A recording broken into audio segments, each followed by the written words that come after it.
wa ya Christine. Kolera hano ku Kalebe ndi Dobbi.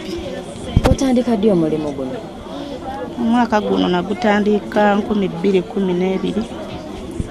Ogutandika ne ssente mmeka? Sente zaali ntono nnyo ezitasukka mu mitwalo 2. Nagulako baafu, nengulako sabbuuni, nengulako brush, nengulako omo.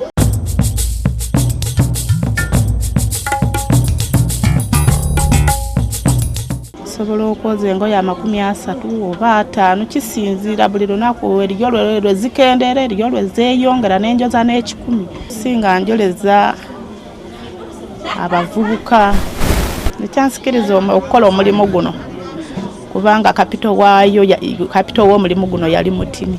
Olunaku nsobola okunnyuka ne 5, olunaku nsobola okunnyuka ne 3, waliyo lwentereka n'omutwalo. Birungi ki byofunye mu mulimu guno? Byo sibala kuba bwe nali si bwendi.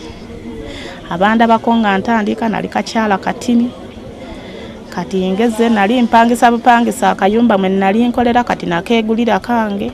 Mpulira bulungi kuba gunnyimirizaawo, sobola okweriisa, sobola okwenywesa n'okwejjanjaba mu buli kimu. Nange nnyinza okwambala ku ngate y'emitwalo 3 oba 2 ekyali tekiriiwo nga sikola. Magezi go abakyala abatudde waka balinde ez'okameeza.